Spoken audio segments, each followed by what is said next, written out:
All right, we are back.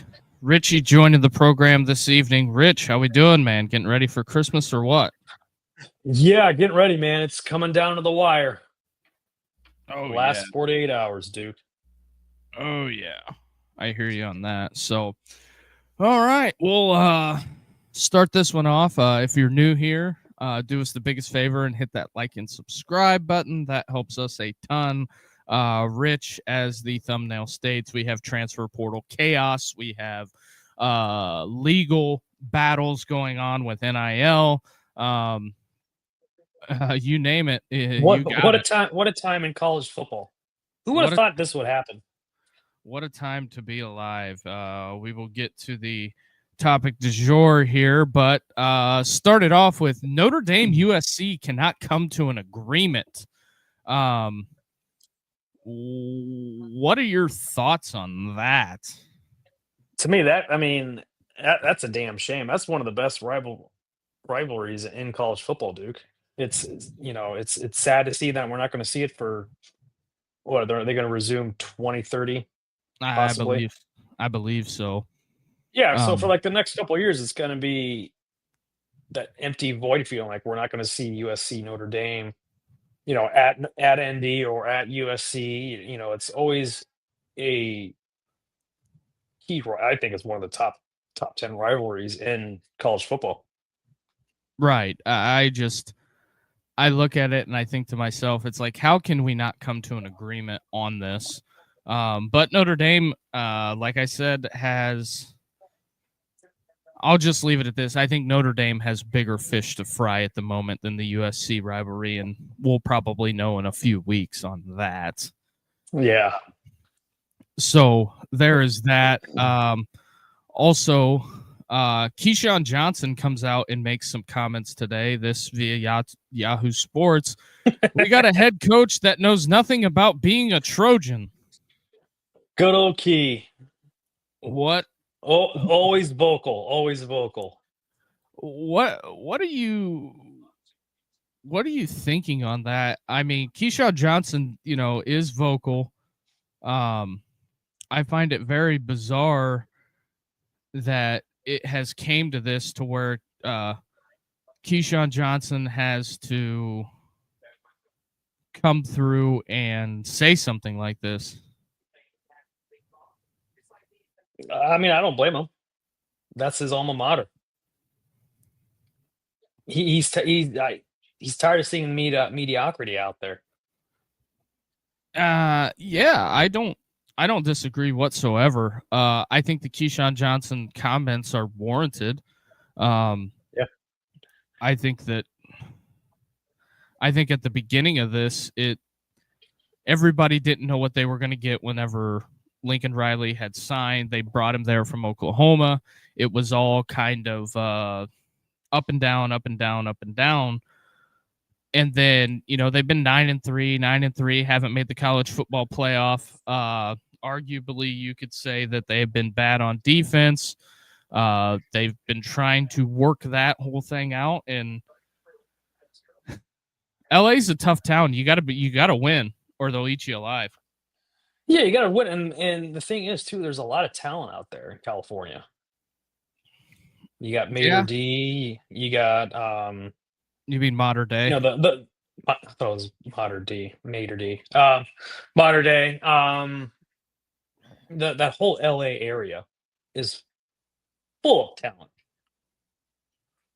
and bringing Lincoln Riley, to me, I didn't think it was going to really.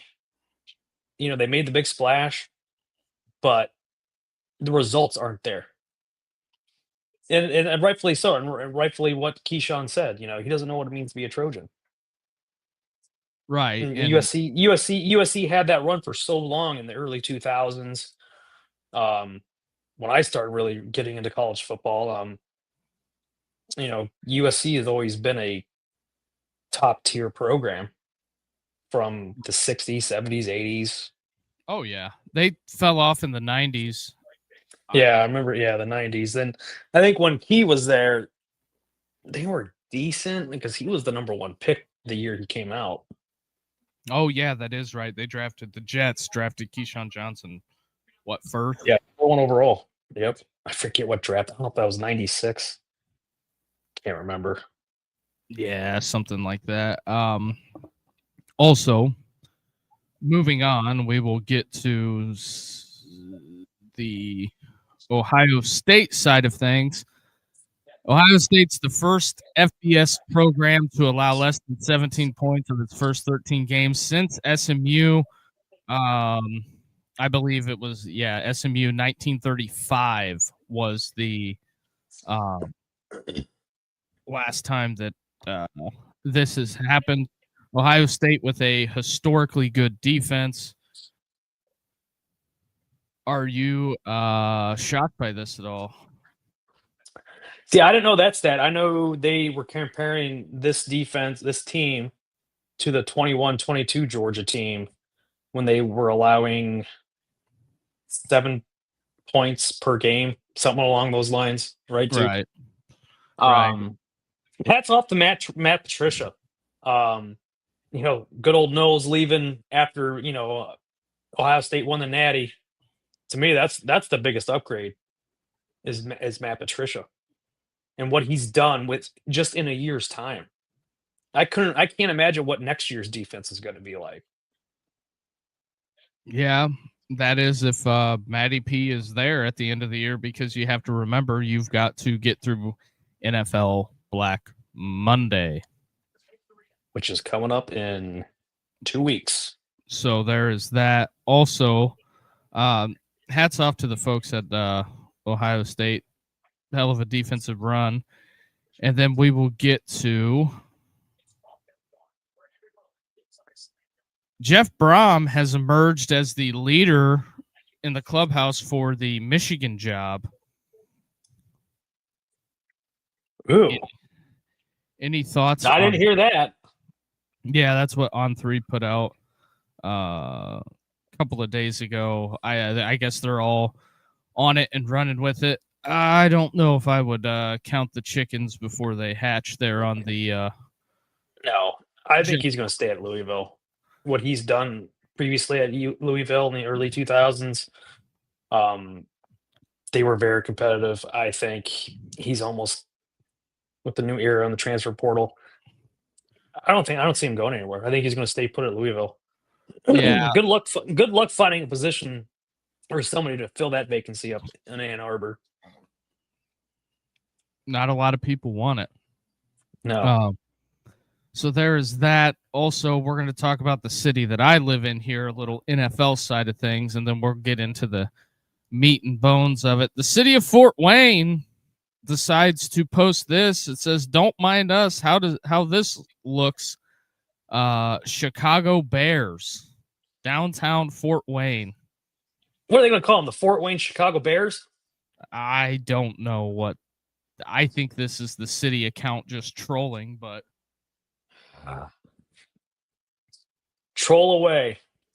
There's no way they can, even though I'm a Steelers fan, there is no way they can. You could sit there and look. Kevin Warren is going to look the city of Chicago in the face and say, "Yeah, we're going to move the Bears to Indiana." That doesn't make any sense. But whatever Kevin Warren does never makes sense. So look at the Big Ten deal he did with Big Noon and Fox. Look at that. I want to put it past them. Yeah, I guess we'll see, but there's no way in hell they're building an NFL stadium downtown Fort Wayne. No way in hell. But I guess we'll see, but who knows? Yeah.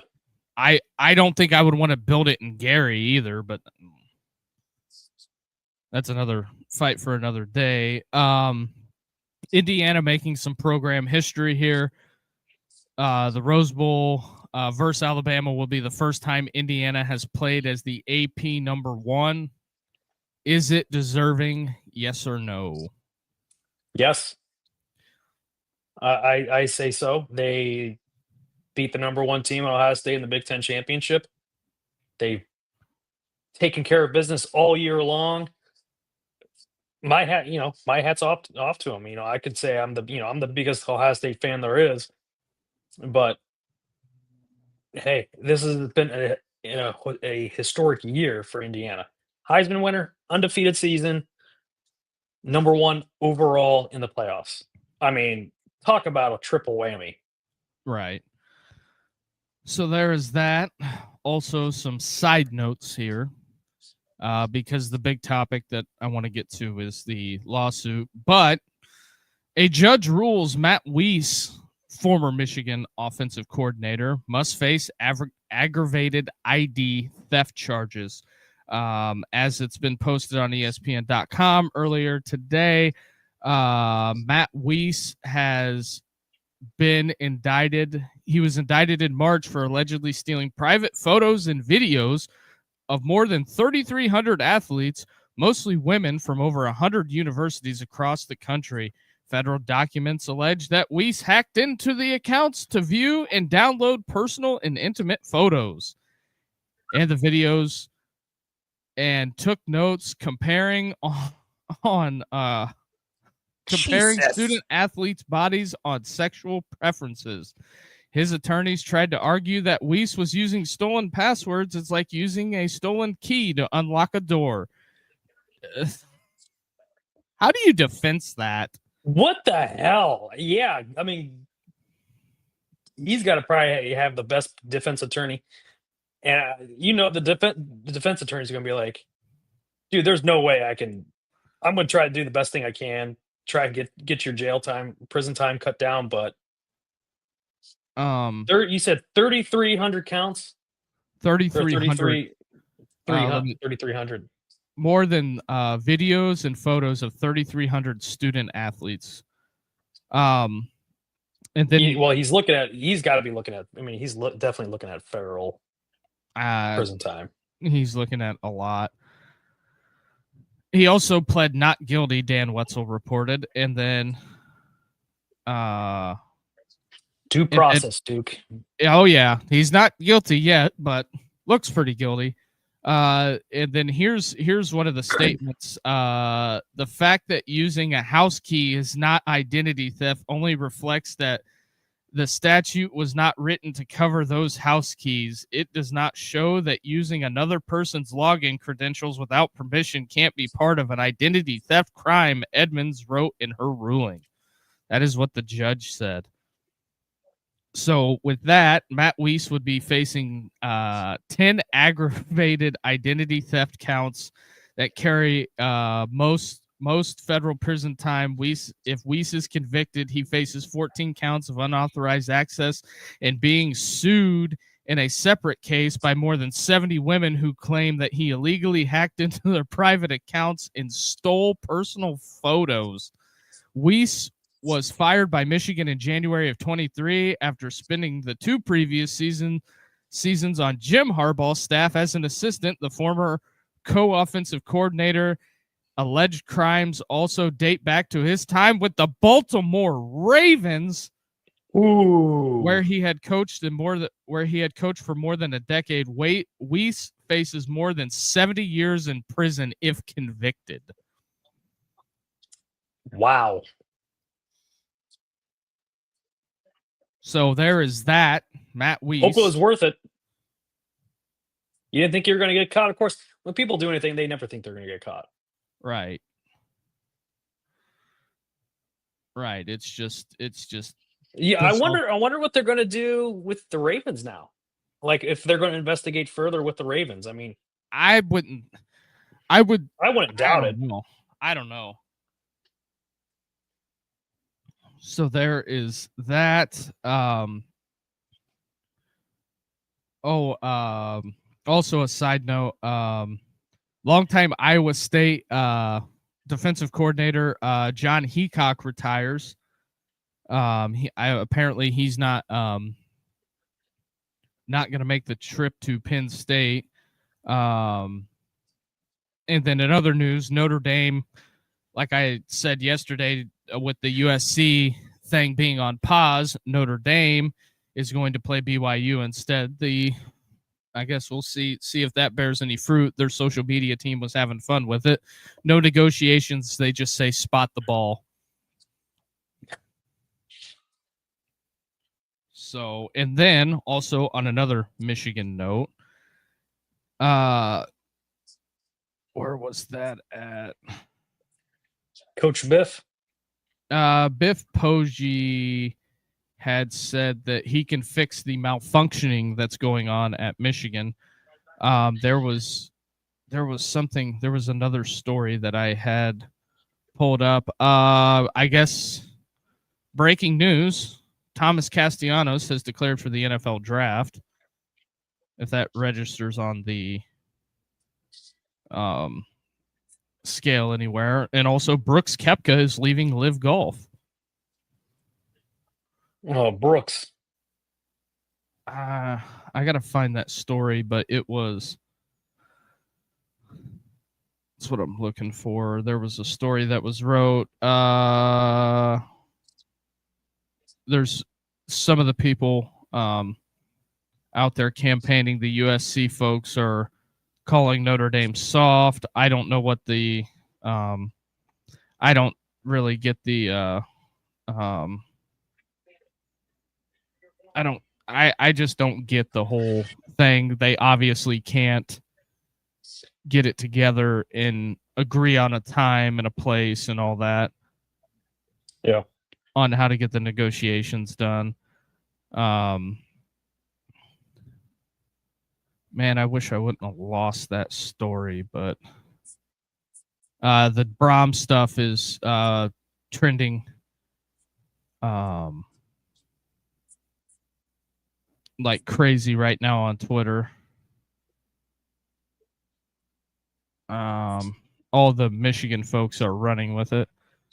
So I guess we'll see where that shakes out, but I just can't imagine that he's going to leave Louisville. No, I don't see that happening. Also, the Chiefs, I guess, are moving to Kansas. No, Missouri. Or I thought they were moving to Kansas. Hold on, I forget. Because they're Kansas, in Missouri. They're. It's all the same. Let me see where this is at. I mean, I'm assuming the state of Missouri isn't going to give them isn't going to give them what they want on the stadium deal. That's something to do with the stadium. Yeah, it's something to do with the stadium. Yeah, I was just. It's like moving it's like moving the Bears to Indiana. Mm-hmm. Same thing. Oh yeah. Have you noticed? I saw a post on Twitter. All the new NFL stadiums, they're constructed the exact same. There's no character to them. They're just one. Oh build. yeah. That's it. There's nothing to it. Not like in how Tampa has their pirate ship or. There's no uniqueness to it. Yeah, correct. I guess before we completely move on here, the Biff Poggi and all that stuff like that, he had some comments. But I guess there was a article wrote by somebody. I was reading some of it. Basically said the Michigan coaches were distraught at the end of the year, more worried about chasing women than running the team. So there is that. I guess the Sharon Moore thing. I'm sure we're not going to get the whole story on that, but eventually it's going to. It'll come out. It'll come out eventually, and then it'll be like a 30 for 30 on ESPN. Probably need to put it on an HBO documentary. Yeah. Also, the Michigan meltdown. Yeah. Also, this has arose the last couple days. I guess North Carolina and Coach Bill Belichick are working towards hiring the next program's offensive coordinator, Bobby Petrino. Sources confirmed Monday to ESPN. What do you think of Bobby P and Belichick? Can that work? It's going to be one more year for Belichick, then Petrino's going to take over. I don't know. I don't know if anybody would entrust Bobby with a program again, but who knows? I mean, what Bobby did is pretty much the same thing Sharon Moore did, except it's different, but it's kind of the same, but yeah, in the same realm of possibility. But this leads into the bigger thing that is the news that broke today that I really wanted to talk about, because I feel like we are coming to a point with the NIL stuff that we have to talk about this. But also, real quick, if you're new to the program and you've made it this far, if you like the show, hit the like and subscribe button. That helps us grow this thing. And also, if you're a sponsor out there and you want to get your logo or company name read on air, email us at the Andre Duke Show at gmail.com. So, Rich, with that being said,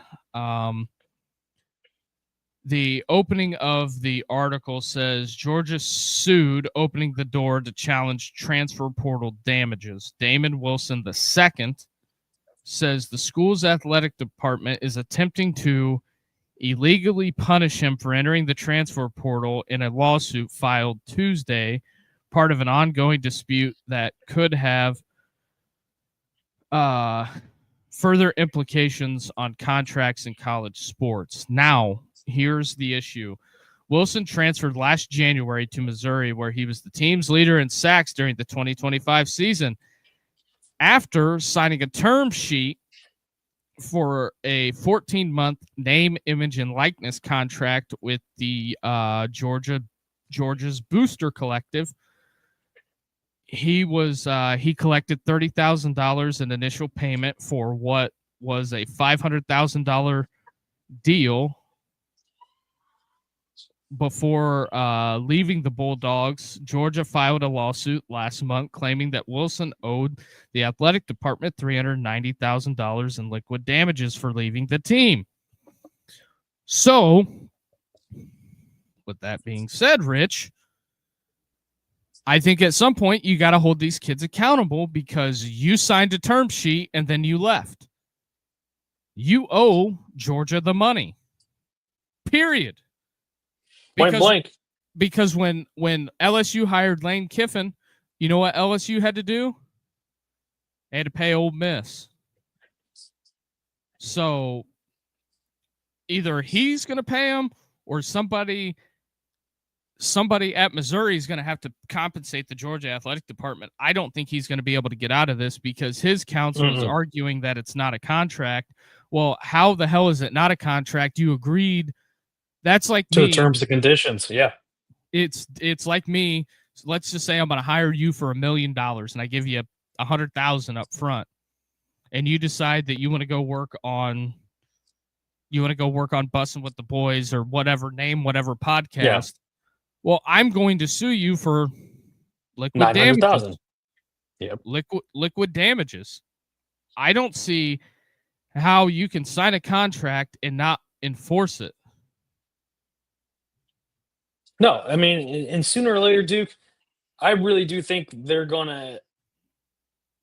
The NC, they got to figure something out with all this. It's starting to. It's going to get. Everything's going to get bought up in court. More money's going to be thrown away, and they need to. They got to come up with a model. They got to. I don't know if they need to have a CBA, and have limits on what can be paid to these kids, because I mean, like you said, they're signing a contract. Mm-hmm. What's up, Joe? Give Joe a shout out. Hey, Gigolo Joe, what do you know? Yeah, I mean, at some point, somebody's going to get left holding the bag on this one. And not that I'm trying to go to bat for the athletic department, but at the end of the day, take DK Metcalf. That his guarantees just got voided in his contract. It's all over the news, by the way.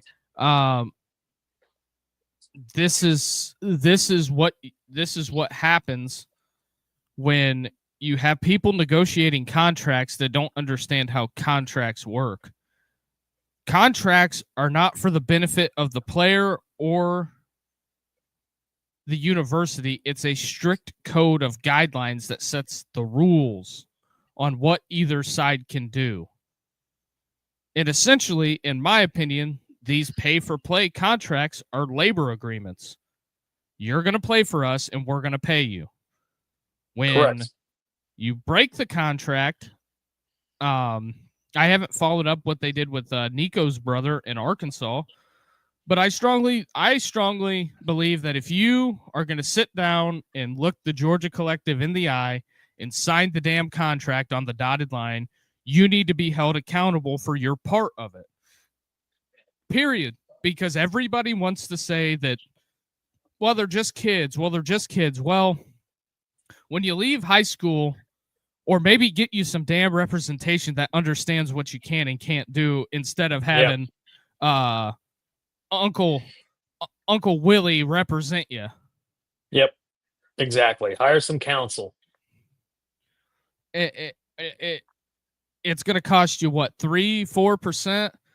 Reputable agencies charge you 3-4%, or maybe even 5%. I think the NFL only charges 3%, but It's better than it's better, but yeah, better paying that percentage than having to pay back the remaining amount of money that's owed, and because being tied up in court with court costs, court fees, and all that, and more attorney fees. I mean, the bill's just going to keep getting stacking up. Joe says, you guys talking Giants, LOL, in the bag. Oh no, Joe, what do you know? I think that, at the end of the day, I think that the kid should be, I think the kid should be held accountable, or whoever representative that negotiated that deal and signed that deal should have told him, you cannot leave. Correct. That is where a lot of these kids get bad advice. I'm not saying terrible. I'm the most. It's terrible financial advice, dude. Terrible. And also, I get it. The kids have a lot of things to worry about on top of that, because you look at the countless NFL players where they had somebody manage their finances, and that person cleaned them out, robbed them dry. Yep. Bernie Kosar, prime example. Hopefully, Birdie's doing all right. But you have instances where these kids are getting, not robbed by somebody they don't know. They're getting robbed by people they do know. And I get it. There's a lot of people, when you come upon a lot of money, it's like sharks in the water. Oh yeah, they can smell blood in the water, and that's just like what Biggie said, more money, more problems. Just the way it is. So I wonder how Jeremiah Love would do with Cam Scattaboo. Yeah, that's interesting. I think that would be an interesting 1-2 combo in New York. I think the Giants got to figure out who they're going to hire as head coach. That's their big thing. Also, I was seeing some speculation today. John Harbaugh might be on the market as well after that cataclysmic collapse on Sunday Night Football. But I don't know. The Ravens, they've only had, 2 head coaches in their franchise history, just Billick and Harbaugh. Maybe one guy before that. Yeah, one guy before that who, when they moved from Cleveland to Baltimore, I forget. But yeah, it was Billick and Harbaugh. Joe says, I really want 3 offensive linemen. Yeah, I get that too, Joe. Also, Ross Dillinger reports, or he retweeted from another reporter, Jeff Brom asked this is where these universities are pissing these coaches off. This is where they're filing their own backyard, because if they want to hire somebody, this is where they're fouling it up tremendously. So I'm assuming, just based off this tweet, Jeff Brom at the Boca Bowl must have got asked about Michigan just after his team had a close victory. This is where these universities, because of the name that's on the side of their helmet, or well, they don't have a name on their helmet. It's a winged helmet. Just because they're a monster college football brand, it's a turnoff to coaches because they don't want a lot of coaches don't want to do media to begin with. No. And they get asked a myriad of questions, and especially, when they have media access twice a week, and then after the game, and then a Sunday teleconference, and then you get them on Monday, and then they're back Wednesday, and then you get them on Friday. They don't want to answer questions about stuff that's hypotheticals. And I get why the coaches, when they get asked a stupid question, now Lane Kiffin is excluded from this post, the way he handled his, but Jeff Brom after the Boca Bowl, I don't speak on other jobs. I'm happy with this one and what we got going to enjoy, and we are going to enjoy the victory.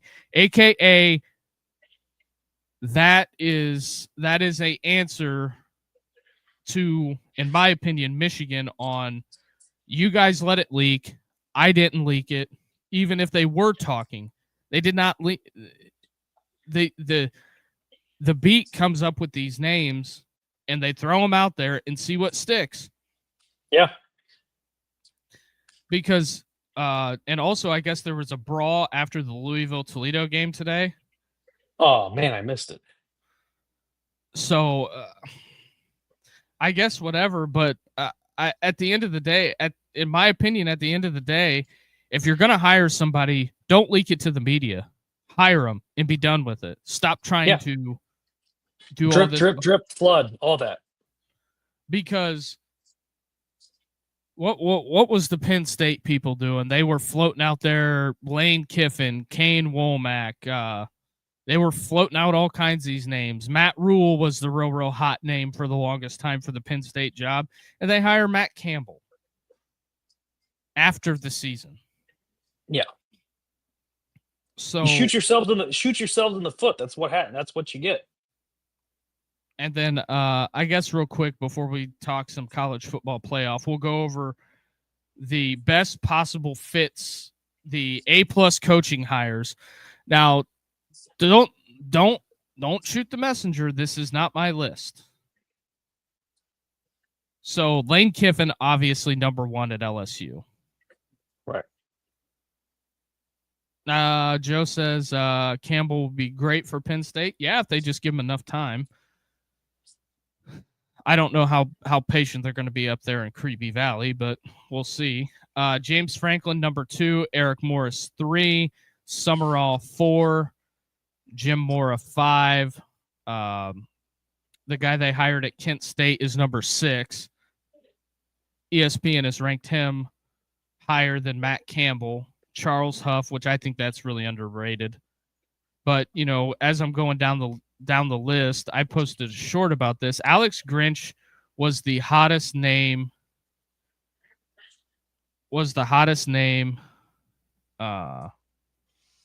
In coaching there for a while. And how is he ranked 12th on this list? Out of the coaching hires. Like, see, this doesn't make any sense to me. No. Although I think Iowa State hired a good coach in Jimmy Rogers. We'll see how that holds up. And then Morgan Scully and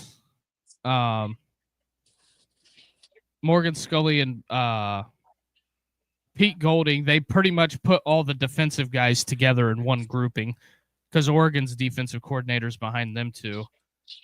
But the one that sticks out to me the most is Hartline at 22. Why would Hartline be ranked so low?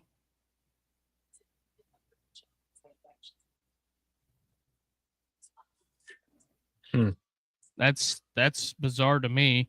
And the person that's ranked dead last on that list is Pat Fitzgerald. Dead last as the worst hire at Michigan State. I think that's a great hire for Michigan State. Oh yeah, because he's going to be able to to recruit all of Chicago. He's going to recruit the Chicagoland area. He could recruit the Detroit metro area, and he's not going to have to worry about admissions requirements. That's the whole thing with Pat Fitzgerald, because for the longest time, he was the only guy that ever wanted the Northwestern job. And then Northwestern, they made a decision. I'm not going to say it's good, bad, right, wrong, or indifferent, but they had to pay him money. So if that tells you anything, when they had to pay him money, that's just. And when he was at Northwestern was good. They were in the Big Ten championship in 18. Yeah, I think it was 2018. Yeah, but here's the other thing too. Let's be real. Let's be real about this. They were not at Northwestern. They're not in the football compete business. No. Even though they are building a new stadium, yeah. So that's just kind of where that's at. Even though they're building a new stadium, it's not anything to shake a stick at. But I mean, Northwestern, their education first, and they'll tell you that, and it is what it is.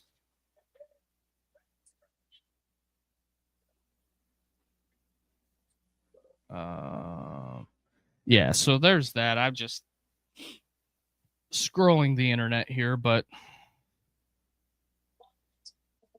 how about Lenore Sellers hitting the portal again? Well, no, I sent you that post. I thought I sent it to you. No, that's Air Noland hitting the portal. Oh, Air Noland. Oh, Lenore Sellers is staying. My fault, everybody. My fault. Yeah, Air Noland. Yeah, how about Air Noland? We are going on. Well, it's because Sellers is coming back. I wonder where. I wouldn't be surprised if he. I don't want to be surprised if Heartline reaches out to him. That could be a possibility. Yeah, I guess that could be a possibility. Probably some familiarity there. Yeah. I don't know. It kind of gets a. It's all big what ifs, but it's just speculation, Well, I mean, Heartline has got full rev share at South Florida, so he is basically not going to have an excuse. Hey, go Bulls. So there's that. I hear you, Joe. But yeah, so that's kind of where that's at. Appreciate people hitting that subscribe button, hit that like button, help us get this thing rolling. We're on the road to 500, trying to get to 500 before the end of the year, but appreciate everybody out there watching. So Rich, I'm kind of looking at this. We didn't get to talk about the college football playoff games that happened over the weekend. Not a whole bunch. I know we kind of messed around on Saturday, but on the clock. Let me get there. So Alabama 10-point win over Oklahoma.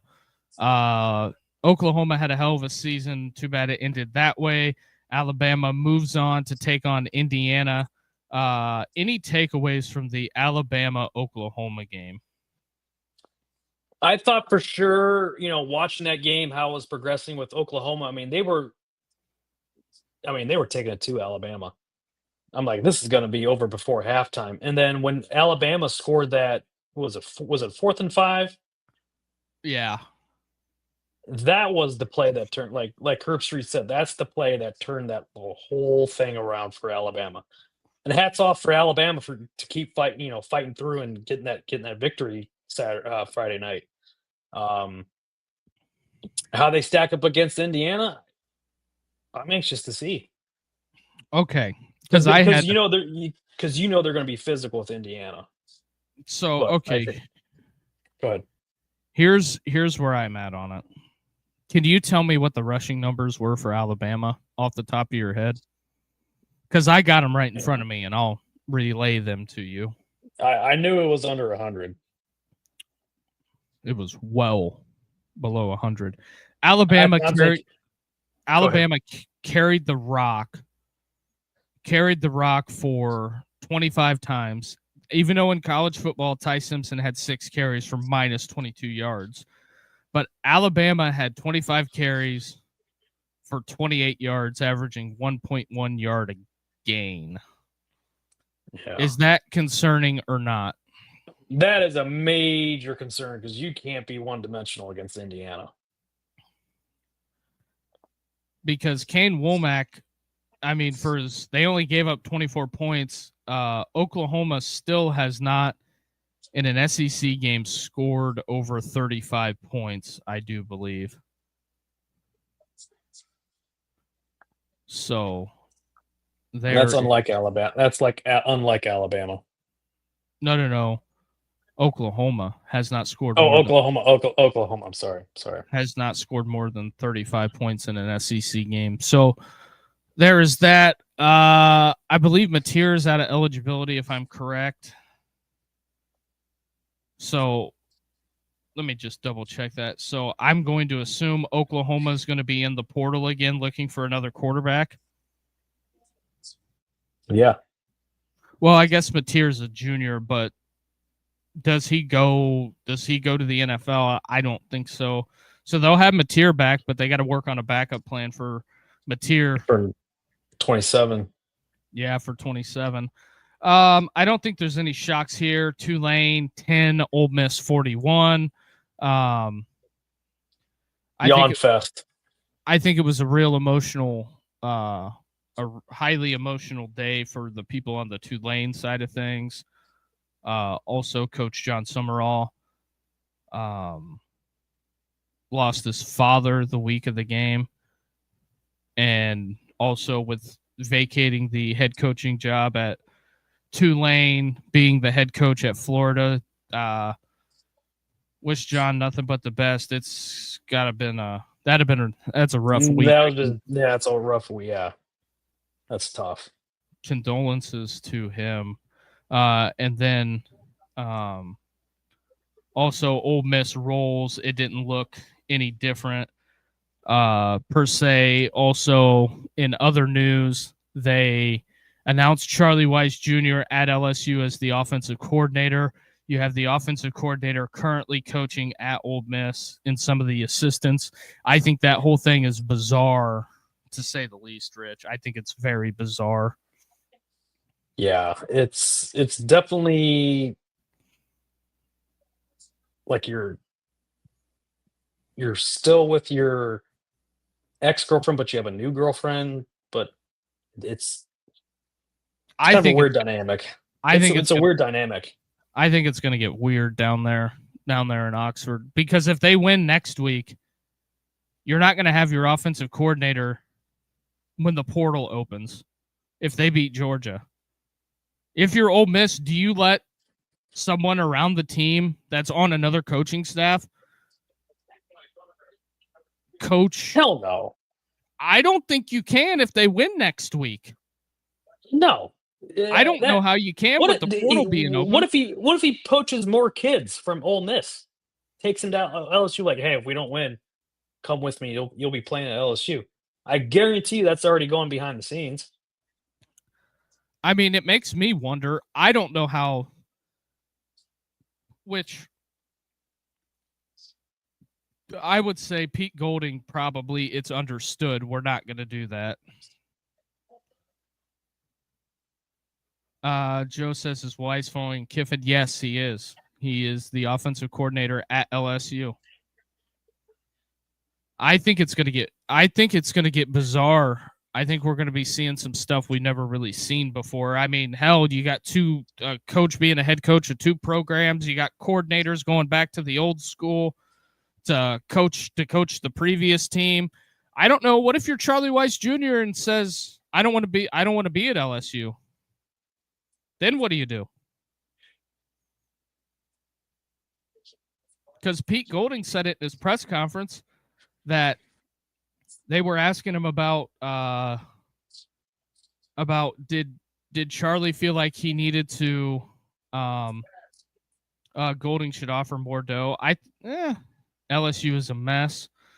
We're about to see what LSU is, because I think sometimes when you turn on the lights, the cockroaches scurry. But the thing of it is that Pete Golding said it was very important for Charlie Weiss to come out and call his own game, so everybody wouldn't say it's Lane Kiffin's offense. And I think Charlie Weiss came out and proved that. Yeah. And leads us to the last game that was of the night, Oregon James Madison. That was a snooze fest. I'm sorry, Bob Chesney going to UCLA, another coach, the head coach of two programs. I mean, this is just bizarre. Oregon was too much for him. Although I did think it was interesting. Dan Lanning came out in campaign for Texas Tech. The other site games should be home games. I kind of agree with him. I think the bowl concept is dead. And I agree with Lanning on that. And just play the national championship on January 1st or New Year's Day at the Rose Bowl. Move the schedule up like Siski had said. Also, he made it on 4th and 1 with Cam. Their clip did. Oh, did they? Yeah, Siski and Neil made it on 4th and 1 with Cam. So shout out to those guys over there at MPW Digital, always doing a nice job. And like I said yesterday, Chase Parham sent me his book with a message on the inside of it, Stories of Ole Miss Baseball. I believe you can pick it up at Square Books or anywhere online as well. So shout out to Chase for that. He didn't have to do that. Oh, Duke got a little nice Christmas present. That's nice of you. Yeah, so and then I guess we will talk about I'd ripped the Band-Aid off a little bit yesterday. Texas A&M thoughts, Miami, 13 points total between the two teams. It was windier than hell down there. The lowest scoring playoff game in the CFP era. A&M also. It was pointed out on their schedule. They played the bottom 7 SEC schools when they played anybody that was from the upper echelon of their conference outside of Notre Dame. Notre Dame was a PAT execution away from going to the CFP, but when A&M played Texas and subsequently played Miami, 2 losses. So that's what it is on the A&M front. But there is that. That is the college football weekend wrapped up in a summary. So we'll get to the New Year's Eve and the New Year's Day games. We kick this bad boy off. Ohio State opens up as a 9.5-point favorite against Miami. There has been a lot of talk on both sides, former players, a lot of stuff going on between Ohio State, Miami. Rich, you got the Buckeye crew neck on. Do you have thoughts on this? I'm sure you do. I do. They're still a little bitter over the 0-2 Natty game. And I've been seeing a lot of things. Miami's going to kick the hell out of Ohio State. Let's not forget, Miami did play Ohio State in the in 2010 and in 2011. Ohio State won that game in 2010 and Miami won the next game. And JJ Smith, he's from that Miami area. So there's guys I guarantee he played with in high school, against in high school. They're going to be really trying to maybe get in his head, trying to get him flustered when that game comes next Wednesday night. I think it's going to be a close game. Yeah. I think it's going to be closer than 10 points, but you never know. I don't know if it's going to hold serve on some of the other stuff that has been going on with, both sides. There's going to be a lot of talk. Joe says 21 points. We'll see. But yeah, they are a 9.5-point favorite. Miami on the money line plus 280 to win. So leads me to believe we're going to see some interesting stuff. Kicking it off at 4:00. I'm just going as they're listed on ESPN. Kicking off at 4:00, Indiana, Alabama, Hoosiers -7, over under 48.5 points. Alabama +200. Who you liking in that matchup? I like Indiana in that matchup. Also, fun fact, Fernando Mendoza from Miami as well. Didn't recruit him either, but no. But I like Indiana in that matchup. It's a very key historic matchup for Indiana, going against one of the blue bloods in college football for the last, I don't know, would you say 20 years, Duke? Yeah, 15 at least. I mean, yeah, 15. Alabama's been a constant, but there's that. And this is a big game. I mean, big game for Signetti, because he's going to prove to the college world, hey, I beat Ohio State. I'm going to beat Miami, or not Miami, Alabama. Do you think that it's very fascinating in this matchup that Signetti was on Saban's initial first staff, and then you have Womack and DeBoer were the OC/DC at Indiana for a period of time? That is interesting. That is very intriguing. So everybody always forgets that, but yeah, that's where they went. And then I believe he left Indiana to take the job at Fresno, and I'm pretty sure Womack maybe went to South Alabama, but Womack went somewhere. But I agree with you, Rich. I like the Hoosiers and the points. I think if Alabama can't run the ball and they are going to rely on Ty Simpson to throw them into it, it's going to be a long day. It's going to be a long day. Yep. It could be a long day for Alabama, but we'll see. Alabama, outside of Miami, Alabama's the second biggest dog of the weekend. Also, Joe says Indiana weather. Well, it'll be nice out there in Southern California at the Rose Bowl. Next matchup, which will be the topic, will be the icing on the cake. Ole Miss, Pete Golding taking on Kirby Smart and the Dogs, SEC champs. That's the only team that's got Ole Miss all year.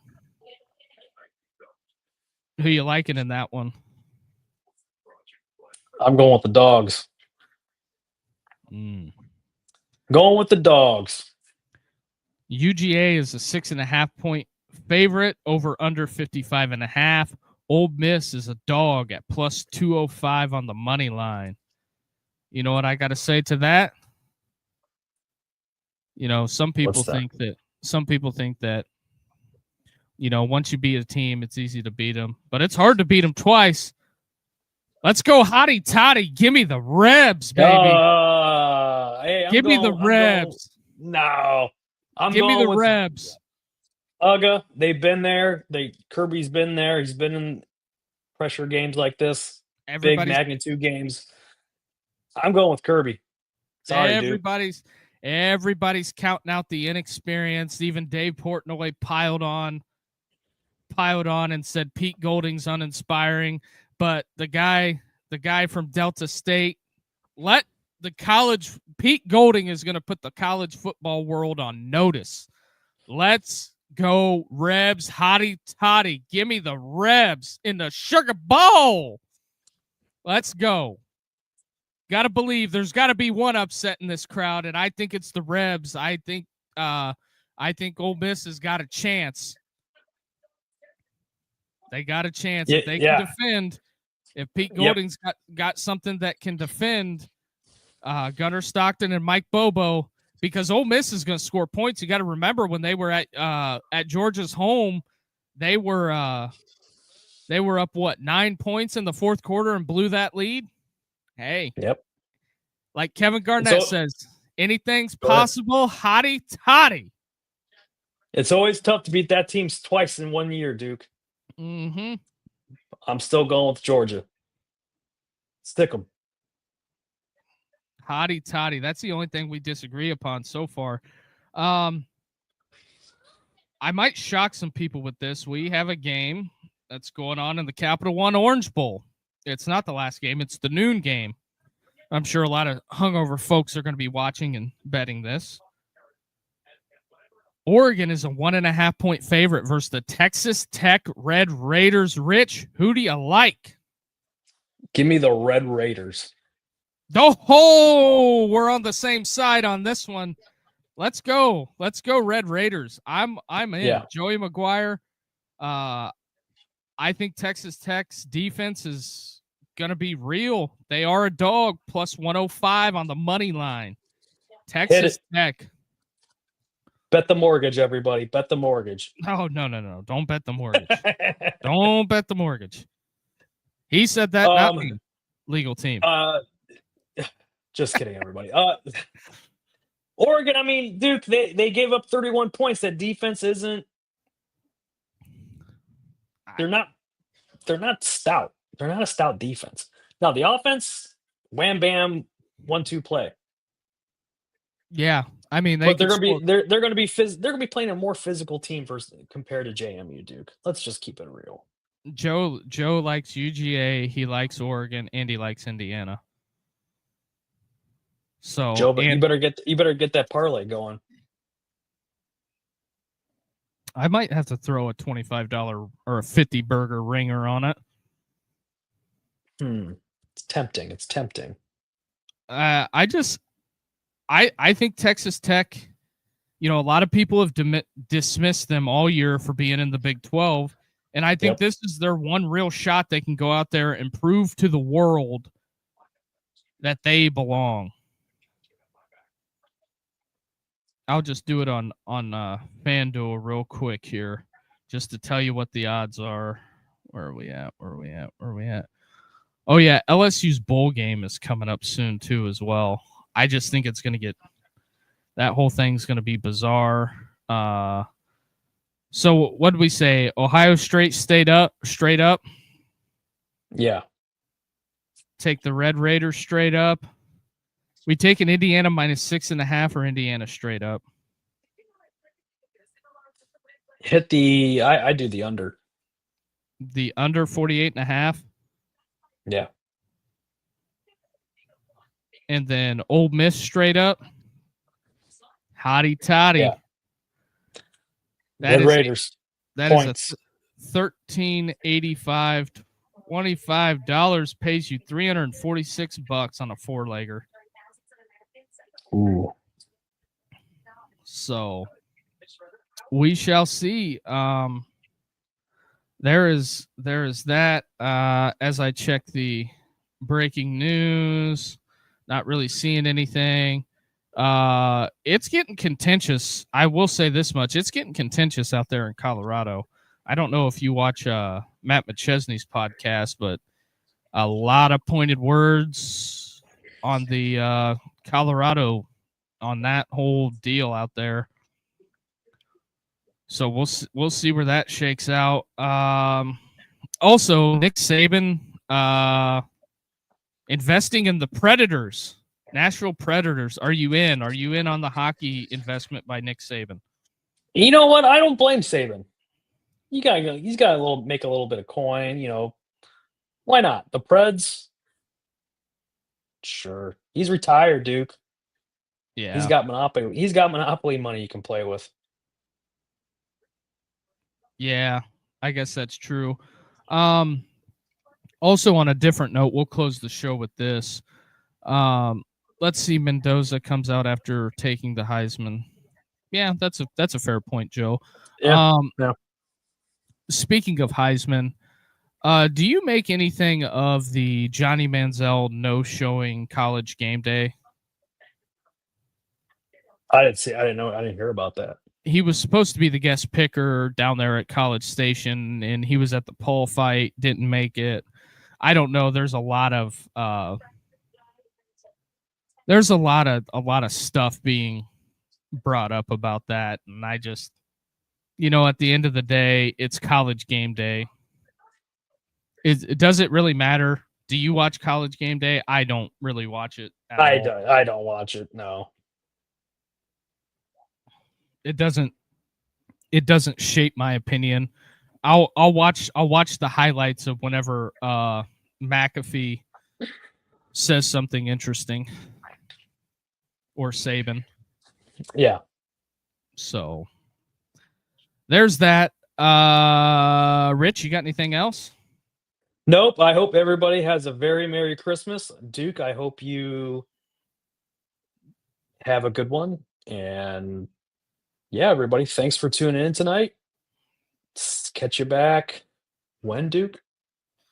Let me look at the calendar, because when's your next available day? Friday? Yeah. Should be good Friday. Yeah, we'll pod Friday. I don't think we're gonna. I might do a call-in show Saturday night. Okay. And then we'll be off traditionally as Sunday, and then the college football playoffs are Wednesday, Thursday.